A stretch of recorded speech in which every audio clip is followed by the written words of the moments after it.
రాష్ట్రంలో కూటమి ప్రభుత్వం అధికారంలోకి వచ్చాక ముందుగా ప్రకటించిన విధంగా ఆగస్టు 1వ తేదీన ప్రారంభించనున్న భోగాపురం అల్లూరి సీతారామరాజు అంతర్జాతీయ విమానాశ్రయం ఉత్తరాంధ్ర జిల్లాలకు మణిహారం లాంటిదని ప్రతిపాడు ఎమ్మెల్యే బూర్ల రామాంజనేయులు అన్నారు. ప్రధాని నరేంద్ర మోడీ ప్రారంభించనున్న భోగాపురం ఎయిర్పోర్ట్ ప్రారంభోత్సవానికి పెందుర్తి నియోజకవర్గం నుంచి 8,000 మందిని తరలించేందుకు ఇరువాడ జీఎస్ కన్వెన్షన్ హాల్లో గురువారం ఏర్పాటు చేసిన టీడీపీ జనసేన పార్టీల నేతలు, కార్యకర్తలు, అధికారుల సమావేశంలో ఆయన ముఖ్య అతిథిగా పాల్గొని మాట్లాడారు. ఈ సందర్భంగా ఆయన మాట్లాడుతూ ప్రధాని మోడీ సభకు జనాన్ని తరలించేందుకు నియోజకవర్గ వారీ ఏర్పాట్లు చేసిన సమావేశంలో పెందుర్తి నుంచి 8,000 మందికి తగ్గకుండా చూడాలని పరిశీలకులు అన్నప్పుడు ఎమ్మెల్యే పంచకర్ల రమేష్ బాబు 8,000 కంటే ఎక్కువ తీసుకువస్తారని హామీ ఇచ్చి ఈ రోజు నియోజకవర్గ వారీగా సమావేశాలు పెట్టడం ఆనందంగా ఉందని కితాబిచ్చారు. హైదరాబాద్ లాంటి చోట్ల గల అధునాతన టెక్నాలజీలతో నిర్మించిన ఇంటర్నేషనల్ ఎయిర్పోర్ట్ మన ఉత్తరాంధ్ర ప్రాంత అభివృద్ధికి, భవిష్యత్తులో రాబోయే తరాలకి ఎంతో ప్రయోజనం చేకూరుస్తుందని అభిప్రాయపడ్డారు. ముందు ఉత్తరాంధ్ర జిల్లాలని వ్యాపారం, ఉద్యోగరీత్యా కలిసిపోతాయని, బంగారు భవిష్యత్తు తథ్యమని ఆయన వ్యాఖ్యానించారు. అంతకుముందు మాట్లాడిన విజయనగరం జిల్లాకు చెందిన టీడీపీ పరిశీలకులు గొంప రామకృష్ణ మాట్లాడుతూ ప్రజలను తరలించడంలో ఎంతో జాగరూకతతో వ్యవహరించి అధికారులు, కూటమి నేతలు తిరిగి వారిని ఇంటికి సురక్షితంగా చేర్చే వరకు బాధ్యత వహించాలని కోరారు. సభకు అధ్యక్షత వహించిన Pendurthi MLA Panchakarla Ramesh Babu, TDP in charge oil seeds and growers development corporation chairman Gandi బాబ్జీలు మాట్లాడుతూ ప్రధాని నరేంద్ర మోడీ పర్యటన విజయవంతం చేసేందుకు కృతనిశ్చయంతో ఉన్నామని, నియోజకవర్గంలో సుదూర ప్రాంతాల్లో ప్రజలను ఓ గంట ముందుగానే బస్సుల్లో ఎక్కించి చర్యలు తీసుకోవాలని కోరారు.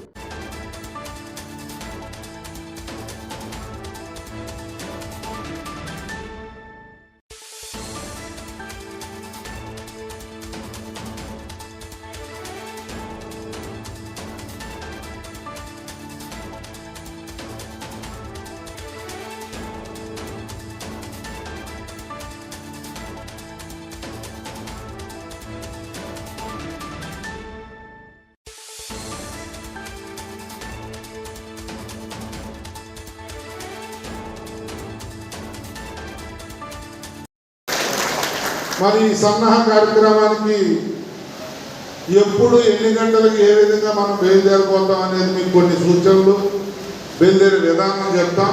పెద్దలందరూ కూడా మాట్లాడతారు. 1వ తారీఖు మనం 6 గంటలకు ఇక్కడ బయలుదేరుతాం.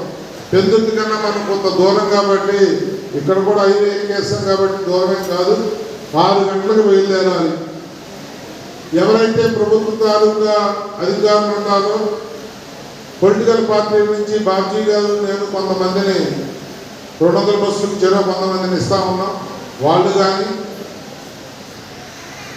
క్లోజ్గా మీరు మానిటర్ చేసుకుని నియోజకవర్గ స్పెషల్ ఆఫీసర్ కానీ, ఎండిఓ కానీ, ఏపీఎంలు కానీ అందరూ కూడా మీటింగ్ పెట్టుకుని ఇది అయిన తర్వాత ఒక యాక్షన్ ప్లాన్ తయారు చేసుకుని ఎట్టి పరిస్థితుల్లోనూ గతంలో మనం చేసిన అన్ని కార్యక్రమాలు ఎలా టైం పంచువాడికి పాటించామో దానికన్నా బాగా మెరుగ్గా 6 అంటే 6 గంటలు ఎంతో ప్రతిష్టాత్మకంగా కేంద్ర ప్రభుత్వ సహకారంతో ముఖ్యమంత్రి చంద్రబాబు నాయుడు గారు, ఉప ముఖ్యమంత్రి పవన్ కళ్యాణ్ గారు ఆలోచనతో యువ నాయకుడు లోకేష్ గారు పరుగులు పెట్టించిన భోగాపురం ఎయిర్పోర్ట్ ప్రారంభించుకోబోతా ఉన్నాం.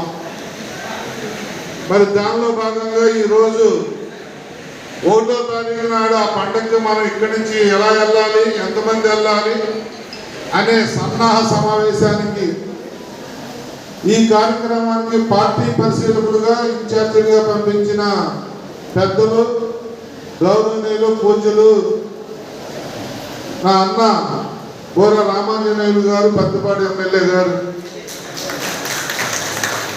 అలాగే యువ నాయకుడు, తెలుగుదేశం పార్టీ అభిమాని, కొంతలో ఎమ్మెల్యే మిస్ అయినప్పటికీ కూడా పార్టీకి అత్యంత ఇష్టడు గొంప కృష్ణ గారు, నా సోదరుడు, నా సహచరుడు, పెందుర్తి నియోజకవర్గ తెలుగుదేశం పార్టీ ఇన్ఛార్జి గండి బాబ్జీ గారు, పెద్దలు, గౌరవనీయులు, తెలుగుదేశం విశ్వాసం అంతమందిలో ఎమ్మెల్సీ మంత్రి సత్యనారాయణ గారు మామూలుగా ఎంతమంది మొబిలైజ్ చేశారని ప్రతి నియోజకవర్గాన్ని అడిగినప్పుడు ఒక్క పెందుర్తికి వచ్చేటప్పటికే 8,000 ఇస్తే 8,000కి తక్కువ కాకుండా ఇంకా ఎక్కువ వస్తారు కానీ తక్కువ రారని అంతమందిలో చెప్పారంటే ఆ నమ్మకాన్ని మనం చూద్దాం. సో దీనికి అంతటికీ మనకు కారణం మన ఈ ఉత్తరాంధ్ర అభివృద్ధికి దోహదపడేటటువంటి ఈ మణిహారాన్ని మనం దీవించడానికి వెళ్ళాలి. ఎందుకంటే అనేక పరిశ్రమలు వస్తాయి, పెట్టుబడిదారులు వస్తారు, ప్రపంచ దేశాల నుంచి కూడా విమానాలు వస్తాయి. అందులో భాగంగానే 16వ తేదీ సింగపూర్ నుంచి అంతర్జాతీయ విమానం రాత్రి 11 గంటలకి ఇక్కడ దిగి 17వ తేదీ ఉదయం 3 గంటలకు మళ్ళా ప్రయాణం అవుతుంది. అది ఒక్క అడుగు మాత్రమే. చాలా విమానాలు మనకు వస్తాయి అంతర్జాతీయంగా. మన అదృష్టం కొద్దీ ఇక్కడ పెట్టుబడులు ఎక్కువగా వస్తున్నాయి. మేము ఎంత ప్రయత్నం చేసినా అమరావతికి మేము ఇక్కడికే వెళ్తామని పెట్టుబడిదారులు రావడం, సరే ఇక్కడ ఉన్న ప్రజల యొక్క మంచి మనసు, మంచి స్వభావం, కార్పణ్యాలకు కానీ దౌర్జన్యానికి కానీ చాలా దూరంగా ఉండేటటువంటి ఒక మంచి మనసులు ఉండేటటువంటి ఉత్తరాంధ్ర అభివృద్ధికి ఎంతో ఉపయోగపడే ఈ విమానాశ్రయానికి తప్పకుండా మనం అందరూ హాజరవ్వాలి. అయితే ఇక్కడ ఒకే విషయం చెప్పిన విషయం మరి నేను కూడా చెప్పాలి. కానీ మీరందరూ కూడా సిన్సియర్గా మన నాయకులు కూడా కొంచెం ఫాలోఅప్ చేసుకోండి, అధికారులతో సహకరించి బస్సులు 6 గంటలకు బయలుదేరేటట్టు చేస్తేనే మనకు ఉపయోగం ఉంటుంది. ఎందుకంటే మనకి సుమారు 200 బస్సులు ఇస్తున్నారు మన కాన్స్టిట్యూన్సీ, కానీ ఇంకా ఎక్కువ కూడా అటు ఇటు ఉండొచ్చు. ఏమైనప్పటికీ ఎవరి ప్రాంతంలో వాళ్ళు జాగ్రత్తగా బిహేవ్ చేసి, ముఖ్యంగా అధికారులు మేము కోరుతా ఉన్నాం, మీరు పొలిటికల్ కోఆర్డినేషన్ చేసుకోకపోతే చాలా కష్టం అవుతుంది. నువ్వేదో బస్సు ఎక్కించాం, పొట్లాలు ఎక్కించాం, వెళ్ళిపోతానే బస్సులు అంటే మాత్రం కనీసం మీరు రెస్పాన్స్ ఉన్నది ఎవరికైనా. మీరు అక్కడ లోకల్గా ఎవరైతే ఉన్నారో అక్కడ పొలిటికల్ ఇన్ఛార్జ్ మీరు కొంచెం కోఆర్డినేట్ చేసుకొని, బాబు ఇదిగో ఈ ప్యాకెట్ ఇచ్చాం, మీరు కొంచెం ఈ బస్సుని బయలుదేరి మేము అందరూ రప్పించండి అని చెప్తే, ఎట్లాగో మీ లేడీస్ ఆఫీస్ ఉంటారు, మిగతా లీడర్లు ఉంటారు, వీళ్ళందరినీ కోఆర్డినేట్ చేసుకొని కొంచెం బాధ్యతగా చెప్తే తప్పితే ఎవరు కూడా ఇచ్చాం కాబట్టి గవర్నమెంట్ బస్సులు వచ్చాయి కాబట్టి ఎక్కేస్తారంటే ఎవరు బస్సులు ఎక్కరు, బస్సులు బయలుదేరకూడదు. దయచేసి ధన్యవాదాలు. ఈ కార్యక్రమం ఈ అల్లూరి సీతారామరాజు ఇంటర్నేషనల్ ఎయిర్పోర్ట్ అంతర్జాతీయ విమానాశ్రయం అనేది ఉత్తరాంధ్రకి ఒక తలమానికం. మీరు సోషల్ మీడియాలో కానీ టీవీలో కానీ చాలాసార్లు చూస్తూ ఉంటాం. భోగాపురం ఎయిర్పోర్టు ఎన్డీఏ పార్టీల సౌజన్యంతో ఏ విధంగా యుద్ధ ప్రాతిపదికన, మనకి ఇంకొక అదృష్టం ఏంటంటే విమానయాన మంత్రి మన ప్రాంతం వాడు కావడం, మన తెలుగువాడు కావడం మన అదృష్టం వలన త్వరితగతిన పూర్తయి ఈరోజు ప్రారంభోత్సవానికి సిద్ధమైంది.